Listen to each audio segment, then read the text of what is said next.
तो कहानी के शुरू में हम मिस्टर वेनवर्थ से मिलते हैं, जिनकी डॉल्स बनाने की फैक्ट्री है। वेनवर्थ को अपने लिए एक असिस्टेंट की जरूरत थी, जिसका उसने न्यूज़पेपर में एड दे रखा था, जिसके चलते कोबी डेलन नाम की लड़की उसकी कंपनी में इंटरव्यू देने के लिए आती है। अंदर दिखाया जाता है कि मिस्टर वेनवर्थ बड़ी ही बारीकी से डॉल के बनने के प्रोसीजर को देख रहे थे, कैसे प्लास्टिक मेल्ट करके डॉल के मोल्ड के ऊपर डालकर उन्हें एक डॉल की शक्ल दी जा रही थी। प्लास्टिक से डॉल बनने और उसके पैकेजिंग तक के प्रोसेस पर वेनवर्थ खुद नजर रखते थे और उनकी नजरों से लग रहा था जैसे उन्हें डॉल से कोई खास मोहब्बत है। फिर अब उनके ऑफिस में कॉबी डेलन आती है, जिसका वो इंटरव्यू शुरू कर देते हैं और उससे पूछते हैं कि बताओ डॉल्स का इस दुनिया में क्या रोल है। कोबी ने जवाब दिया, डॉल्स बिल्कुल इंसानों की तरह हैं। गॉड ने भी इंसानों को डॉल्स की तरह ही इस दुनिया में भेजा। उसकी बात सुनते ही वेनवर्थ ने फौरन उसकी बात काट दी और बोला, नहीं, डॉल्स मासूम होती हैं, इंसान गुनाह करते हैं और डॉल्स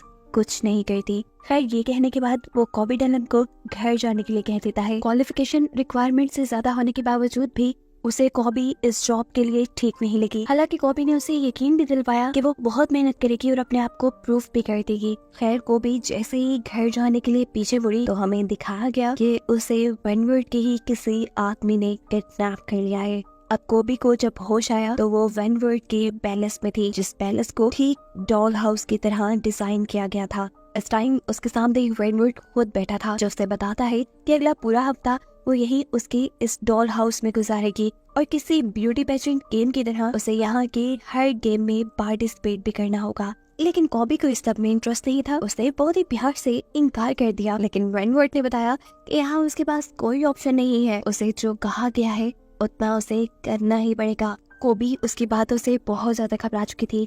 उसके जाने के बाद कॉबी ने यहाँ से भागने की कोशिश भी की, लेकिन वेनवर्थ की सेक्रेटरी ने उसे पकड़ लिया और भागने की उसकी सारी कोशिशें नाकाम कर दी। एक प्लान फेल होने के बाद कॉबी ने भागने के लिए दूसरे प्लान्स को यूज करना शुरू किया। उसने सारी विंडोज और दरवाजे देखना शुरू कर दिए जो बाहर की तरफ खुलते थे, लेकिन तभी पीछे से एक लड़की ने आकर कॉबी को बताया कि ये पैलेस पूरी तरह सील्ड है। इसे डिजाइन ही इस तरीके से किया गया है कि इसके अंदर आने वाला कोई मेन दरवाजे के अलावा कहीं और से बाहर ना जा सके। और वो लड़की ये सब इसलिए जानती थी क्योंकि उसने भी भागने की कोशिश की थी। अभी तक कॉबी को ये बात नहीं मालूम थी कि इस महल में और कोई भी कैद है, क्योंकि उसने अभी तक महल में सिर्फ बड़ी बड़ी डॉल्स के अलावा कुछ नहीं देखा था। पीछे मुड़ने पर पता चला कि ये बड़ी बड़ी डॉल्स असल में इंसान थी, जिन्होंने मुंह पे मास्क लगाया हुआ था और इन सब को भी वेनवर्थ कॉबी की तरह ही किडनैप करके यहाँ लाया था इस अजीब से कंपटीशन के लिए। यहाँ पर मौजूद एक डॉल कॉबी को बताती है कि यहाँ पे होने वाला कंपटीशन असल में एक लड़की सिलेक्ट करेगा जो आइडियल होगी वेनवर्थ के बेटे की माँ बनने के लिए, और बाकी जितनी लड़कियाँ भी उस कंपटीशन को हारेंगी या उसकी किसी भी गेम में अच्छा परफॉर्म नहीं करेंगी तो उसे वेनवर्थ बहुत ही ब्रूटल यानी बुरे तरीके से मार डालेगा। इन सभी लड़कियों को किडनैप करने के बाद जब यहाँ लाया गया था तो सभी ने यहाँ से भागने की कोशिश की थी, लेकिन कोई भी यहाँ से कामयाब नहीं हो पाया। अब जिस लड़की ने कॉबी को ये बताया था कि वो यहाँ से भाग नहीं सकती, वही लड़की कॉबी को बताती है कि वेनवर्थ एक बहुत ही परफेक्ट इंसान है। उसे अपनी जिंदगी में हर चीज परफेक्ट चाहिए, जैसे डॉल हाउस में परफेक्ट होते हैं। और 2 साल पहले उसे जब पता चला कि उसकी वाइफ उसे चीट कर रही है तो उसने उनको भी बड़ी ही अजीब मैनर में सजा दिलवाई। दोनों को बिना कपड़ों के उसने कुएं में भिगवा दिया और उस कुएं में फिर बिजली की तार छोड़ दी, जिससे वो दोनों मारे गए। अभी वो लोग ये बात ही कर रहे थे कि अचानक वहाँ पे तेज बहन होने लग गई। उस लड़की ने बताया कि अब वेनवर्थ आने वाला है, उन्हें जल्दी से किसी डॉल की तरह तैयार होना होगा। बेल के बजते ही ये लोग एक खास रूम में जाते हैं जहाँ बहुत सारे कॉस्ट्यूम रखे हुए थे, जिनमें से हर लड़की अपने लिए एक कॉस्ट्यूम सिलेक्ट करके पहन लेती है और फिर किसी डॉल की तरह बुत बन के खड़ी हो जाती है। कॉबी ने एक क्लाउन यानी एक जोकर वाला कॉस्ट्यूम पहना था। इतने में ही वेनवर्थ और उसका बेटा ऑटस रूम में आ जाते हैं। सारी डॉल ऑटस को अच्छी लगी, लेकिन कॉबी नहीं, जो एक क्लाउन बनी हुई थी। और इससे पहले कि कॉबी को मार दिया जाता, ऑटस को इम्प्रेस करने के लिए कॉबी एक मैजिक ट्रिक दिखाती है। अपने पास पड़ी हुई एक कार को अपने अंदर की टेलीकाइनेसिस पावर से चला कर दिखाते हैं, यानी उसने अपने ब्रेन के जरिए कार को कंट्रोल करते हुए चला दिया, जो देखकर ऑटस इम्प्रेस हो गया और कॉबी की जान बच गई। ऑटस को ये जादू देखकर यकीन नहीं आया। उसने कॉबी से ये जादू दोबारा करने को कहा, लेकिन कॉबी ने इनकार कर दिया और जवाब में उसे ऑटस का वैसा ही बिगड़ा हुआ रूप देखना पड़ा जैसा वेनवर्थ का यानी उसके डैड का है। ऑटस उसे मारने का हुक्म देने ही वाला था लेकिन तभी कोबी ने उसे दोबारा इस कार को चला के दिखा दिया और ऐसे उसने ओटिस की अट्रैक्शन पाली। ओटिस और वेनवुड के यहाँ से जाने के बाद सभी लड़कियां अपने रूम में थी और सभी अब कोबी के बारे में ही बात कर रही थी। और ऑरेलिया को तो टेंशन होने लगी थी कि ऐसे तो जादू से कोबी ओटिस को अपनी तरफ कर लेगी और हम सब मर जाएंगे। ऑरेलिया काफी सेल्फिश थी, वो हर हाल में ये पेजेंट जीतना चाहती थी ताकि सिर्फ उसकी जान बच जाए और वो ओटिस की माँ बन के यहाँ रहने लगे। कोबी ने उसकी सारी सोच को समझते हुए उसे समझाया, देखो ऑरेलिया, ये पेजेंट जीत कर ओटिस की माँ बन के यहाँ रहना कोई बड़ी बात नहीं है। बड़ी बात ये है कि हम किसी तरह सबको यहाँ से बाहर निकाल लें। अभी वो लोग ये बात ही कर रहे थे कि एक और मरतबा अलार्म बजने लगे। सभी जल्दी से डॉल की तरह तैयार हुई और डाइनिंग रूम में आ गई। वेनवुड ने सभी को टास्क दिया टेबल सेट करने का। इन सबके पास सिर्फ 1 मिनट था। जो सबसे बुरा टेबल सेट करती वो मारी जाती। कुछ तो ये काम काफी अच्छे से कर सकती थी, लेकिन कुछ लड़कियां बहुत ही ज्यादा कंफ्यूज और पैनिक हो गई। ऐसे में सिर्फ ऑरेलिया ही काफी कॉन्फिडेंट नजर आ रही थी अपना टेबल सेट करने में। कोबी को भी टेबल सेट करना नहीं आता था, इसलिए उसने ऑरेलिया को कॉपी करना शुरू कर दिया। लेकिन लास्ट ही मिनट ऑरेलिया ने एक चेंज कर दिया। उसने फॉक के साथ एक स्पून रखा और ये चीज कोबी ने भी नोटिस कर ली। इससे पहले कि वो चेंज करती 1 मिनट का टाइमर खत्म हो गया और हड़बड़ी में उससे एक ग्लास भी टूट गया, जिसकी वजह से उसे वेनवुड से अच्छी खासी डांट पड़ गई। इस कंपटीशन की विनर तो ऑरेलिया ही थी, लेकिन जिसने सबसे बुरा टेबल सेट किया था, जहाँ वेनवुड उसे बेहोश करके अपनी कुएं में फेंकवा देता है, बिल्कुल उसे वैसे ही मौत देने के लिए जैसे उसने अपनी वाइफ को मारा था। खैर अगले दिन दिखाया जाता है कि दोबारा ओटिस इस डॉल हाउस के अंदर आया है। यहाँ पर उससे मिलती है कोबी, जो उसे यहाँ पर अपनी टेलीकाइनेसिस पावर के बारे में बताती है, जिस पर वो दिमाग से चीजों को कंट्रोल कर सकती थी। वो यहाँ पे ओटिस का माइंड चेंज करने की कोशिश करती है और उससे वादा करती है कि अगर ओटिस ने कोबी को जितवाया तो वो कोबी के लिए सबसे अच्छी मॉम साबित होगी और कोबी उसकी मॉम सिर्फ तभी बनेगी जब ओटिस अपने डैड को कन्विंस करेगा कि वो इन सारी किलिंग्स को रोक दे, यानी पेजेंट पे हारने वाली लड़कियों को मारने के बजाय वो ऐसे ही छोड़ दे।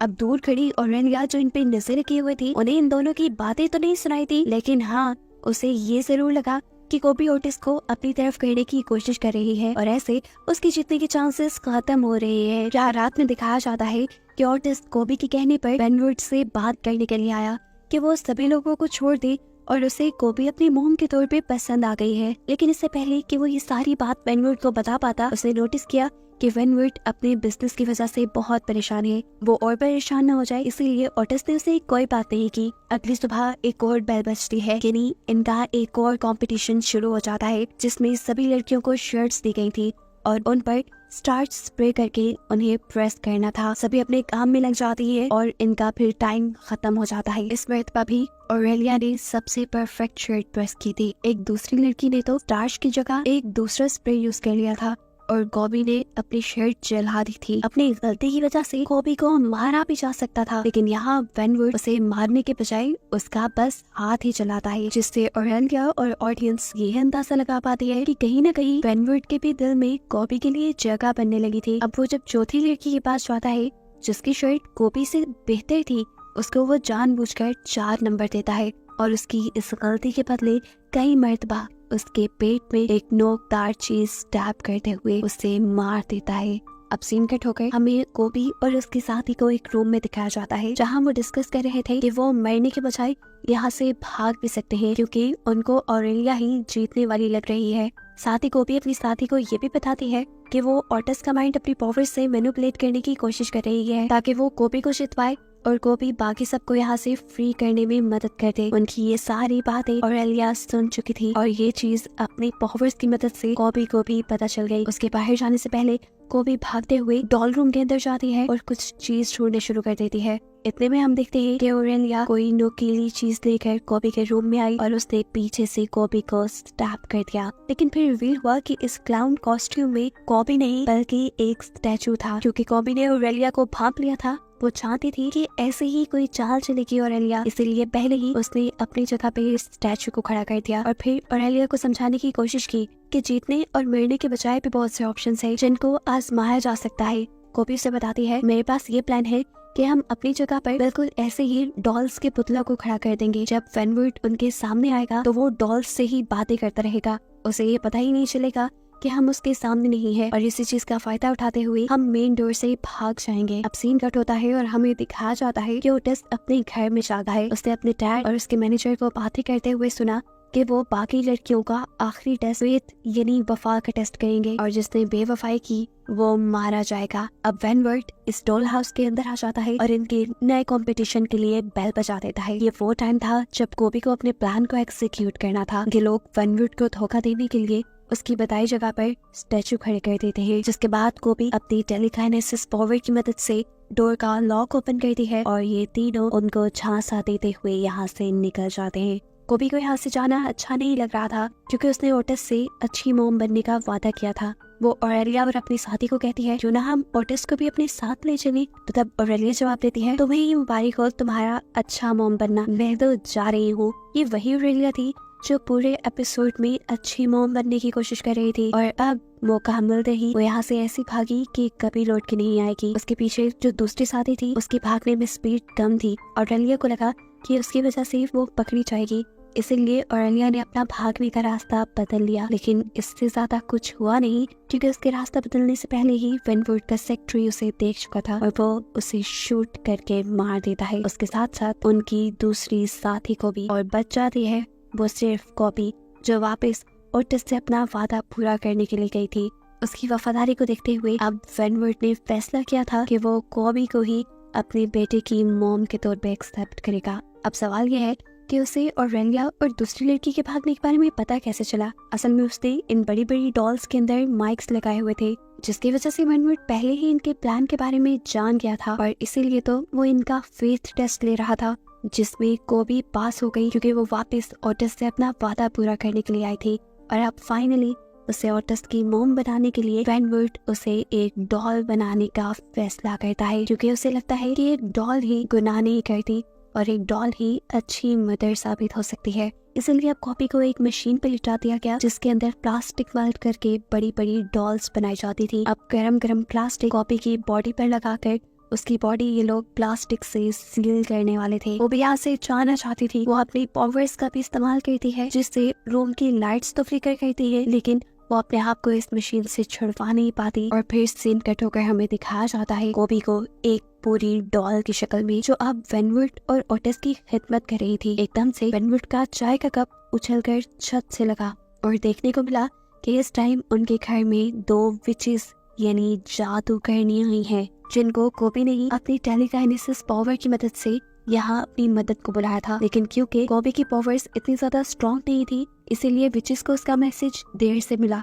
एक विच अब अपने मैजिक से कोबी के ऊपर से उसका प्लास्टिक रैप तोड़ देती है और उसे वापस एक इंसान बनाती है। ये लोग कोबी को यहाँ से अब बचाने आए थे। एक विच कोबी को अपने साथ चलने को कहते हैं, लेकिन जाने से पहले कोबी ने ओटिस को भी अपने साथ चलने को कहा क्योंकि उसने ओटिस से अच्छी मोम बनने का प्रॉमिस जो किया था। इस टाइम पर वेनवुड कुछ बोल नहीं सका क्योंकि विचेस ने अपनी पावर से उन्हें फ्रीज किया हुआ था। जाने से पहले एक विच उसे और उसके सेक्रेटरी को साथ ही साथ उसके डॉल हाउस को भी जला देती है। और फिर स्टोरी के लास्ट में हमें ओटिस और कोबी को एक साथ एक नए मेंशन में जाते हुए दिखाया जाता है, जहाँ कोबी ने ओटिस से कहा कि तुम अपने पहले नाम को भूल जाओ, आज से तुम्हारा नाम चार्ल्स है और मैं तुम्हारी मॉम। ओटिस उसकी बात सुनते हुए हाँ में सर हिलाता है और बस यही दिखाते हुए ये कहानी यहाँ खत्म हो जाती है।